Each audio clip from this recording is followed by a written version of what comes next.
हमारे सभी माताएं, बहनें, बुजुर्ग, मेरे नौजवान साथी और मीडिया के मेरे साथी, प्रिंट मीडिया और इलेक्ट्रॉनिक मीडिया के साथी, आज इस सभा में मुझे आने का सौभाग्य प्राप्त हुआ और आप सब लोग बहुत देर से इतनी बड़ी संख्या में आए हैं। यह संख्या और जिस तरीके से आपने रंग बिरंगे पोशाक में और भारतीय जनता पार्टी की टोपी लगाकर आप यहाँ उपस्थित हुए हैं, वह मुझे इस बात का विश्वास दिला रहा है कि बिस्वा की जनता ने निर्मल वर्मा जी को चुनने का निर्णय ले लिया है। यह इसमें से स्पष्ट दिखता है। मित्रों, ऐसी पवित्र भूमि पर मुझे आने का सौभाग्य मिला जहां भगवान राम ने, माता सीता ने चरण डाले, जहां शिवाला के स्वयं शंकर भगवान विराजमान हो। ऐसी पुण्य भूमि को और पावन भूमि को मैं नमन करता हूं और प्रेरणा लेते हुए अपनी बात को आगे बढ़ाता हूं। मित्रों, यह वीर भूमि भी है, क्रांतिकारी भूमि भी है, साहित्यकारों की भी भूमि है और यहां द्विज बलदेव जी को याद करना, मैं बिस्वा आऊं और याद न करूं तो शायद मेरा आना असफल होगा। ऐसे महान साहित्यकार को भी मैं नमन करता हूं और उनसे आशीर्वाद लेकर अपनी बात को प्रारंभ करता हूं। हम सब लोग चुनाव की बेला में हैं और चुनाव के दौरान हर एक कोई अपने अपने तरीके से मतदान को प्रभावित करने की भी कोशिश करता है और मतों को अपने तरफ आकर्षित करने की भी कोशिश करता है। ऐसे में कई बार मैं महसूस करता हूं कि बेचारे मतदाता को बड़े कठिनाई का सामना करना पड़ता है। हम तो पार्टी वाले हैं, हम तो अपनी वोट मांगेंगे, लेकिन मतदान ने मतदाता को किसको माने, किसको ना माने, किसको वोट दे, किसको ना दे, क्योंकि हर के पास नारे भी हैं और हर के पास लुभाने के लिए अपने तरीके से विषय को रखने का तरीका भी है। ऐसे समय में मैं चुनाव में सब लोगों को यह कहता हूं और मैं अपने लोगों को भी कहता हूं कि कभी भी क्या मैं करूंगा इसके आधार पर किसी को मत तौलो। कभी भी क्या कोई करने वाला है इस आधार पर किसी को मत तय करो। हमेशा इस बात पर तय करो कि पीछे उस पार्टी ने और उस व्यक्ति ने क्या किया है, वही तय करेगा कि आगे वो क्या करने वाला है। इसको आधार बनाना चाहिए।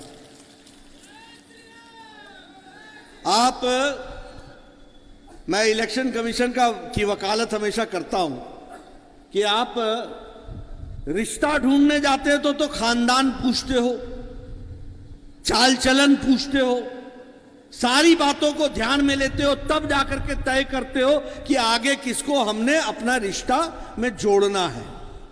यहां आपने 5 साल के लिए एक राजनीतिक दल को जोड़ना है और एक नेता को साथ लाना है। इसका आधार हमेशा क्या पीछे किसी ने किया है वही आधार बनेगा कि आगे क्या करने वाला है। इसको हमको तय करना चाहिए। पार्टी है, बाकी किसी पार्टी में यह दम नहीं है। अकेली भारतीय जनता पार्टी है जो छाती ठोक कर जनता के सामने जाके कह सकती है कि जो कहा था वो किया है, जो कहेंगे वो करके दिखाएंगे। ये हम जनता के सामने कह सकते हैं। राष्ट्रवाद के साथ जुड़ी हुई पार्टी, विकासवाद के साथ जुड़ी हुई पार्टी, विचारों के साथ जुड़ी हुई पार्टी, और मैं तो राष्ट्रीय अध्यक्ष के नाते बड़े फख्र के साथ कहता हूं कि अब राष्ट्रीय पार्टी भी अकेली भारतीय जनता पार्टी रह गई है। बाकी सारी पार्टियां वंशवाद, परिवारवाद, इलाकावाद, क्षेत्रवाद की पार्टियां हो गई हैं। और आपको लगेगा कि क्या कह रहा है जगत प्रकाश। मैं आपको भारत का नक्शा दिखा देता हूं। चलो जम्मू कश्मीर से शुरू करें। बताइए, नेशनल कॉन्फ्रेंस परिवार की पार्टी है कि नहीं है? बताइए, पीडीपी परिवार की पार्टी है कि नहीं है? बताइए, हरियाणा में लोकदल परिवार की पार्टी है कि नहीं है? बताइए, उत्तर प्रदेश में समाजवादी पार्टी परिवार की पार्टी है कि नहीं है? बताइए, बिहार में आरजेडी परिवार की पार्टी है कि नहीं है? बतर की पार्टी है कि नहीं है? बताइए, पीडीपी परिवार की पार्टी है कि नहीं है? बताइए, हरियाणा में लोकदल परिवार की पार्टी है कि नहीं है? बताइए, उत्तर प्रदेश में समाजवादी पार्टी परिवार की पार्टी है कि नहीं है? बताइए, बिहार में आरजेडी परिवार की पार्टी है कि नहीं है? बताइए, वेस्ट बंगाल में ममता की पार्टी परिवार की पार्टी है कि नहीं है? बताइए, उड़ीसा में बीजू की पार्टी परिवार की पार्टी है कि नहीं है? बताइए, आंध्र प्रदेश में टीडीपी और वाईएसआर दोनों ही परिवार की पार्टी है कि नहीं है? बताइए, तेलंगाना में केसीआर की पार्टी परिवार की पार्टी है कि नहीं है? बताइए, डीएमके तमिलनाडु में परिवार की पार्टी है कि नहीं है? बताइए, महाराष्ट्र में शिवसेना और एनसीपी परिवार की पार्टी है कि नहीं है? और इंडियन नेशनल कांग्रेस, भारतीय कांग्रेस, न ये राष्ट्रीय रह गई है, कुछ स्टेटों में सीमित हो गई है, और ये भारतीय तो रही नहीं गई है अब ये, और ये भी भाई और बहन की पार्टी हो गई है। यह भी अब राष्ट्रीय पार्टी नहीं रही है। यह भी हमको ध्यान में रखना चाहिए। यह अकेली भारतीय जनता पार्टी है जो राष्ट्रीय पार्टी है, और मुझे यह गौरव है कि मैं कहूं कि दुनिया की सबसे बड़ी पार्टी आज राष्ट्रीय पार्टी भारतीय जनता पार्टी है। अब लोग वोट किस आधार पर मांगते हैं? लोग वोट मांगते हैं ये किस जाति का है, ये अगड़ा है कि पिछड़ा है, ये गांव किसका है, यहां किससे वोट मांगे। ये जाति के आधार पर चलने वाली पार्टियां, ये क्षेत्रवाद के आधार पर चलने वाली पार्टियां, बाकी सभी पार्टियां इस आधार पर चल रही हैं। ये भारतीय जनता पार्टी है जिसका मंत्र है सबका साथ, सबका विकास, सबका विश्वास और सबका प्रयास। आप बताइए, हम लोगों ने कभी जनधन खाता खोलने में पूछा कि तेरी जाति क्या है? हम लोगों ने कभी आयुष्मान भारत के साथ 5 लाख रुपए से जोड़ने में पूछा कि तेरी जाति क्या है? हमने कभी पूछा कि सौभाग्य योजना में तुमको बिजली का कनेक्शन देना है, तेरे धर्म क्या है, तेरी जाति क्या है? हमने कभी पूछा कि बताओ तुमको उजाला योजना में जोड़ना है और उज्ज्वला योजना में गैस का कनेक्शन देना है, तुम्हारी जाति क्या है? सबको जोड़ने का काम करती है तो भारतीय जनता पार्टी करती है। इस बात को हमको ध्यान में रखना चाहिए। दूसरी बात, हमारी पार्टी गरीब, दलित, पिछड़ा, वंचित, शोषित और हमारी महिला शक्ति, युवा शक्ति, इनको ध्यान में रख करके अपने काम को आगे बढ़ाती है। जो समाज के अंतिम पायदान पर खड़ा है उसको मुख्य धारा में लाने का काम करती है।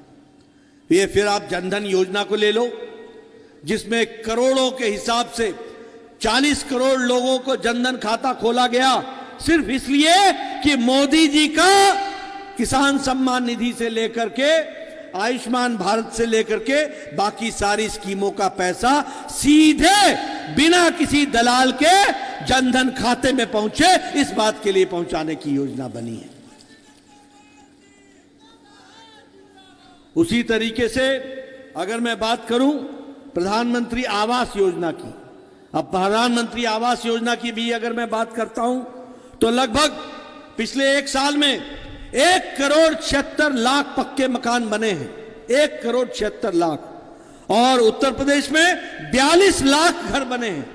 और आपके बिस्वा क्षेत्र में बिस्वा इस जिले में, सीतापुर जिले में 2 लाख घर बने हैं पक्के मकान के। ये मैं आपको बताने आया हूं, 2 लाख। और कैसे मकान बने हैं? अलग शौचालय, अलग रसोई घर, अलग रहने का घर, साथ में अहाता, साथ में उसके टेरेस। और सबसे बड़ी बात कि इस घर का मालिक नहीं है, घर की मालकिन मालिक है, यानी महिला सशक्तिकरण किया गया है। यह गरीब, वंचित, पीड़ित, शोषित और महिला सशक्तिकरण का उदाहरण। हमारे पहले वक्ताओं ने सबने बताया होगा आपको उज्ज्वला योजना के बारे में, बताया होगा गैस कनेक्शन के बारे में। मैं तो गांव से आता हूं, हमारी बहनें गांव में लकड़ी का चूल्हा जलाती थी और लकड़ी काटने के लिए गांव में जाती थी और दूर से लाती थी और तब जाकर के चूल्हा जलता था। आजकल बहनें लाइटर से जलाती हैं, टक से जलाती हैं और 5 मिनट में पतिदेव को चाय पिला के बोलती हैं, अब घर में क्यों बैठे हो, जाओ जाकर के कमाओ और घर के लिए लाओ। इस तरीके का माताओं बहनों को ताकत दी है। तो ये महिला सशक्तिकरण को उज्ज्वला योजना में। और कितनी संख्या है? 10 करोड़ गैस का कनेक्शन, 10 करोड़ गैस का कनेक्शन, और उसमें भी लोगों को जोड़ने का प्रयास हुआ है। मित्रों, जहां तक सौभाग्य योजना की बात है, मुझे खुशी है कि बिस्वा आज 100% इलेक्ट्रिफिकेशन है। क्यों निर्मल जी? 100% इलेक्ट्रिफिकेशन है। बहुत तीव्र गति से काम हुआ है और ये सबका साथ, सबका विकास, सबका विश्वास, इस मंत्र को लेकर के काम हुआ है। इसीलिए मैंने कहा राष्ट्रवाद और विकासवाद। बताइए, पिछले 5 साल में उत्तर प्रदेश की तस्वीर बदली है कि नहीं बदली है? बदली है कि नहीं बदली है? पीछे बताइए, बदली है कि नहीं बदली है? कभी आपने सोचा था, जवाहरलाल नेहरू ने एक All India Institute of Medical Sciences खोला था 1960 में, कभी सोचा था कि All India Institute of Medical Sciences Uttar Pradesh में भी होगा? आज एक नहीं, 2 All India Institute of Medical Sciences Uttar Pradesh में है। अब दिल्ली नहीं जाना पड़ेगा, इलाज यहीं होगा। इस बात को हमको ध्यान में रखना चाहिए। उसी तरीके से कभी सोचा था कि लखनऊ में अटल मेडिकल यूनिवर्सिटी बनेगी? आज अटल मेडिकल यूनिवर्सिटी बन रही है। हमने कभी सोचा था कि आज वहां पर, कभी हमने सोचा था कि आयुष का विश्वविद्यालय बनेगा? हमने कभी नहीं सोचा था, लेकिन आज ये पूरा हो रहा है। उसी तरीके से अगर विकास की बात कहें, अब उत्तर प्रदेश ये पहला प्रदेश होगा देश में जहां 5 इंटरनेशनल एयरपोर्ट बन रहे हैं। 5 इंटरनेशनल एयरपोर्ट। आपको मालूम है अयोध्या का इंटरनेशनल एयरपोर्ट बन रहा है, कुशीनगर का इंटरनेशनल एयरपोर्ट बन गया, लखनऊ का इंटरनेशनल एयरपोर्ट हो गया, अब जेवर का इंटरनेशनल एयरपोर्ट एशिया का सबसे बड़ा एयरपोर्ट बनेगा और दुनिया का 5वें नंबर का एयरपोर्ट उत्तर प्रदेश में बन रहा है। यह भी हमको याद रखना चाहिए। एक विकास की एक नई कहानी लिखी जा रही है, हर एक दृष्टि से लोगों को जोड़ने के लिए, और उसके लिए काम हो रहा है।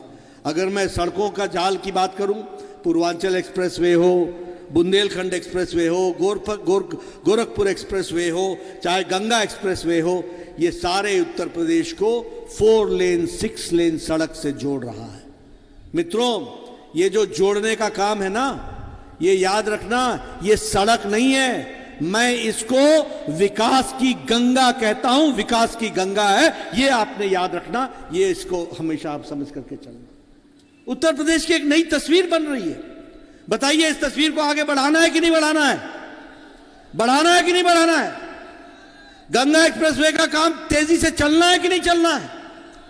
अगर ये सब कुछ करना है तो निर्मल वर्मा जी को हमको फिर से भेजना है, इसकी भी हमको चिंता करनी पड़ेगी, ये हमको करना पड़ेगा। मित्रों, अभी पिछले सप्ताह भारत का बजट आया। आपको जानकर के आश्चर्य होगा, 1 साल के अंदर 60 लाख नौकरी का प्रावधान किया गया, 60 लाख, और 60 लाख प्रोडक्शन लिंक्ड इंसेंटिव के माध्यम से जोड़ा गया है। कल प्रधानमंत्री मोदी जी ने अपने इंटरव्यू में बताया कि किस तरीके से आर्थिक जगत में परिवर्तन आ रहा है। 1 साल में 25,000 किलोमीटर की सड़क बनेगी और 20,000 करोड़ रुपए खर्च होने वाले हैं सिर्फ 2022-23 में। एक नया भारत, एक उभरता हुआ भारत, एक नया उत्तर प्रदेश, एक उभरता हुआ उत्तर प्रदेश बन रहा है। इसको भी हमको ध्यान में रखना है।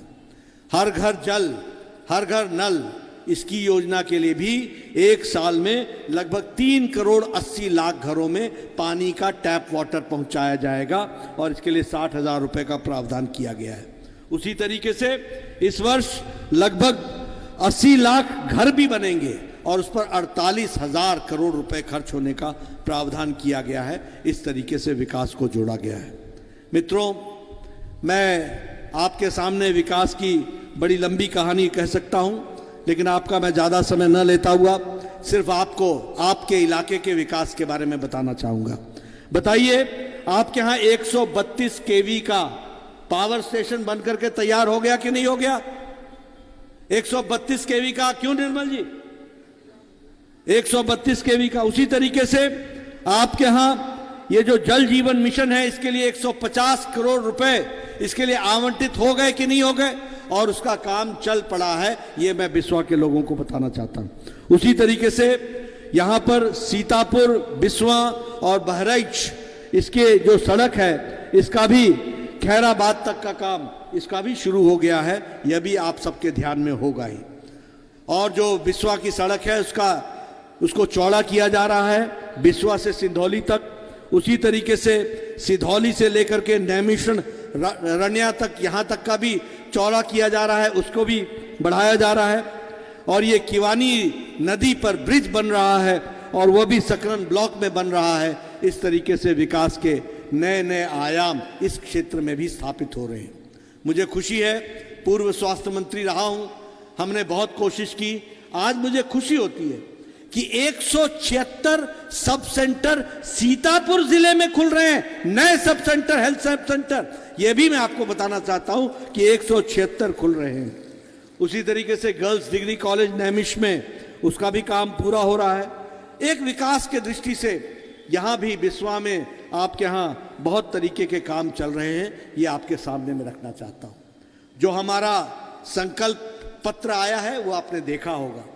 वह संकल्प पत्र लोक कल्याण का संकल्प पत्र है और उस संकल्प पत्र के माध्यम से आगे आने वाले समय में चाहे स्वास्थ्य हो, चाहे शिक्षा हो, चाहे आर्थिक जगत में विकास की बात हो, चाहे मूलभूत सुविधाओं में व्यक्ति को आगे बढ़ने की व्यवस्था हो, और चाहे बच्चों की पढ़ाई की व्यवस्था हो, हर चीज के लिए लोक कल्याण नीतियों को आगे बढ़ाते हुए इस संकल्प पत्र में एक उत्तर प्रदेश को सबसे प्रथम दर्जे का राज्य बनाने का संकल्प है। इसको हमको याद रखना है और यह योगी जी के नेतृत्व में हम कर रहे हैं। मित्रों, संकल्प की कामनाओं के साथ साथ मैं यह भी कहना चाहूंगा कि हमने यह भी तय किया है कि हम उत्तर प्रदेश को दंगा मुक्त रखेंगे, उत्तर प्रदेश को गुंडा मुक्त रखेंगे, उत्तर प्रदेश को माफिया मुक्त रखेंगे, उत्तर प्रदेश को आतंकवादियों को संरक्षण देने वालों से भी मुक्त रखेंगे। इस बात को हमको ध्यान में रखना चाहिए और इसीलिए anti terrorist commando centre Deoband में बनेगा, construction of anti terrorist commando centre Meerut में बनेगा, रामपुर में बनेगा, आजमगढ़ में बनेगा, कानपुर में बनेगा, बहराइच में बनेगा। ये कमांडो एंटी टेररिस्ट सेंटर्स, ये सेंटर होंगे जो उत्तर प्रदेश के एक एक नागरिक को भय मुक्त रखेंगे और आजादी से जीने के साथ साथ अपने विकास के काम को आगे बढ़ाएंगे। ये हमारा संकल्प है जिसको हम आगे बढ़ाना चाहते हैं। मित्रों, आज योगी जी ने 5 साल के अंदर, हम 8वें और 9वें नंबर पर खड़े थे, 5 साल के अंदर उत्तर प्रदेश के आर्थिक जगत में दूसरे नंबर पर ला करके खड़ा कर दिया है। अब आपने एक मौका और देना है, उत्तर प्रदेश आर्थिक जगत में देश का नंबर 1 स्थान पर आकर के खड़ा होगा। इस संकल्प के साथ हम आगे बढ़ेंगे। इसलिए मित्रों, इस सारी चीजों को विकास की दृष्टि से हमको जोड़ना है। आज मेट्रो की अगर मैं बात करूं, गाजियाबाद में मेट्रो आ गया, ग्रेटर नोएडा में आ गया, नोएडा में आ गया, लखनऊ में आ गया, कानपुर में आ गया, अब काशी में आएगा, मेरठ में आएगा, गोरखपुर में आएगा, बरेली में आएगा, झांसी में आएगा, प्रयागराज में आएगा। इन सभी जगहों पर मेट्रो चलने का काम शुरू होगा।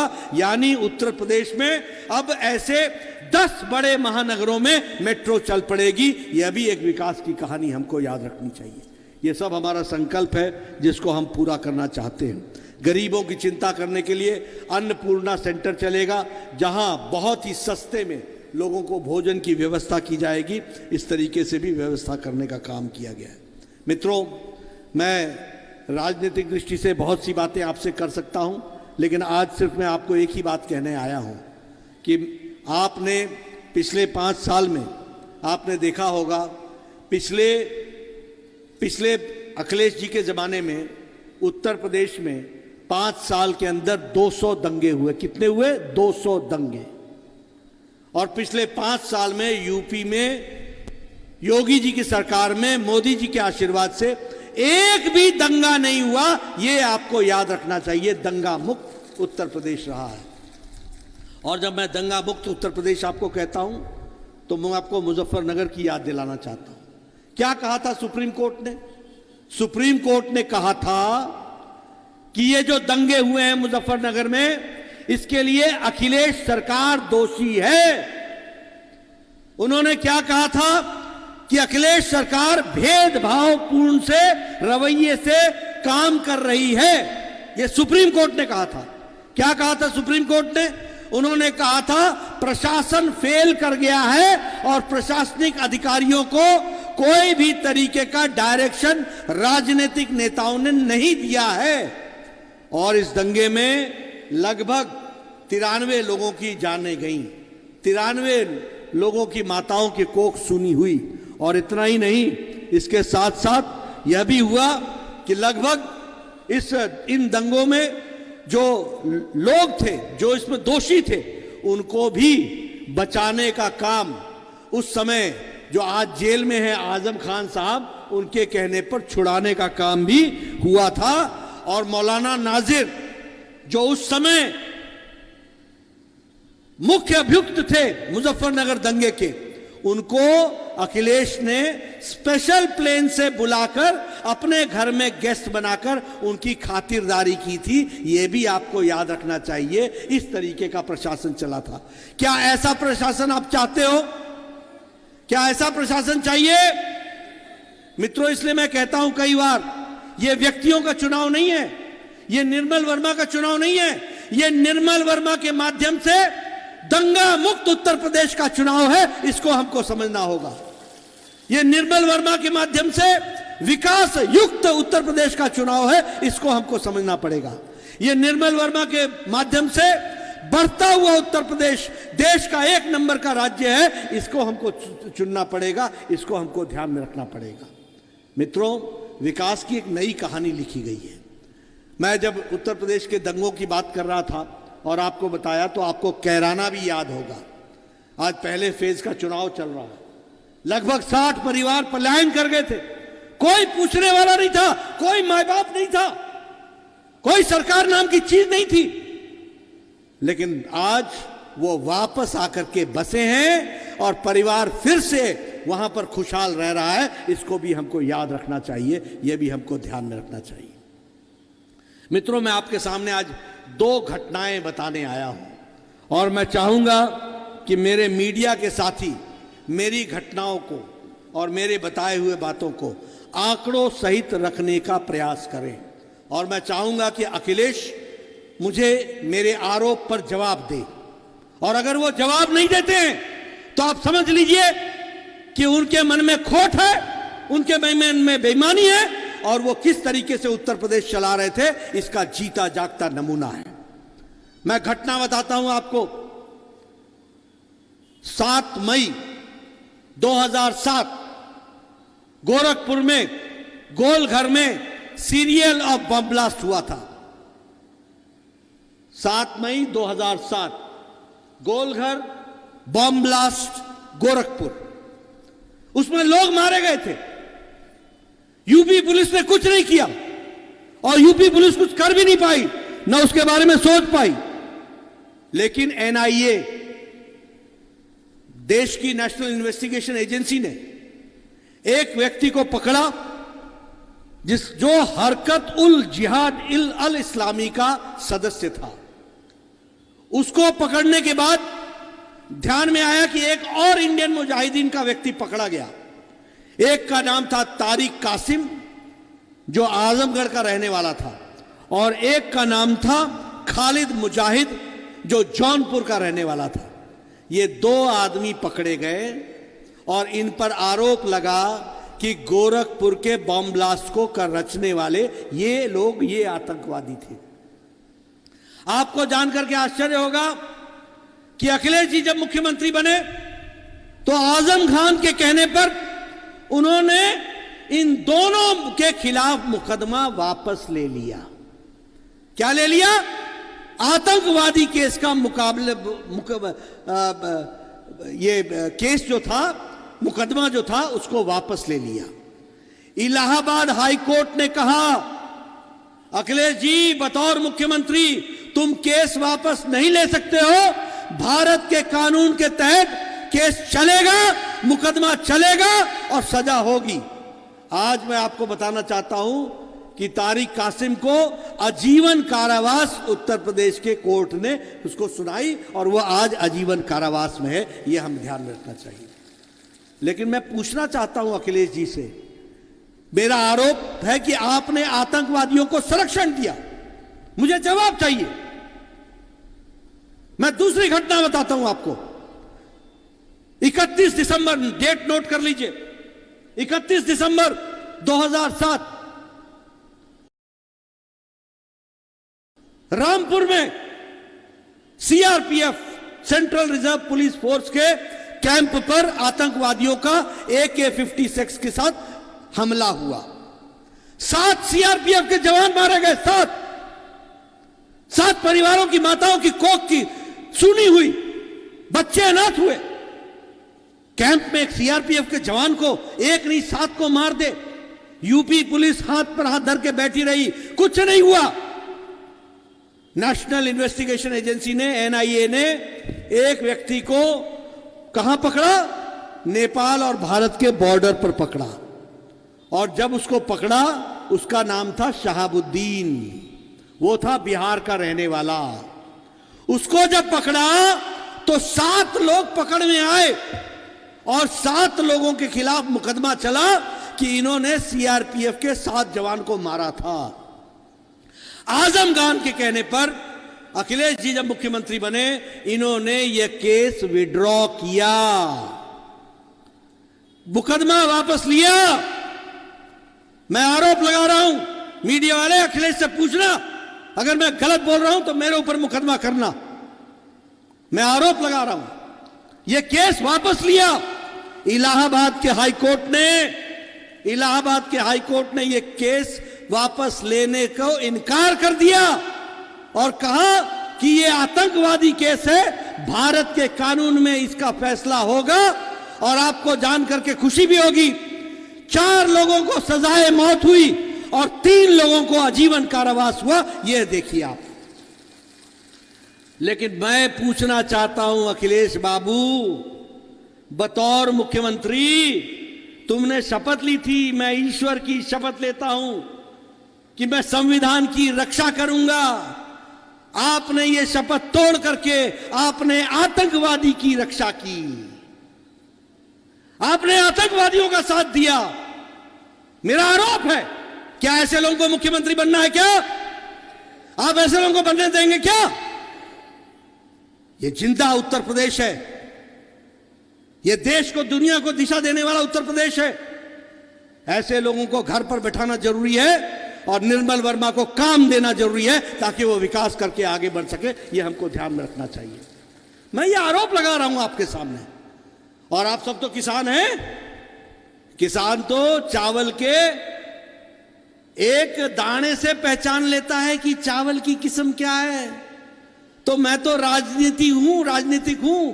मैं भी नेता की एक हरकत से पहचान लेता हूं कि नेता की नीयत क्या है, और यह अखिलेश की नीयत हमको सामने दिखती है। क्या ऐसे लोगों को बागडोर दोगे आप?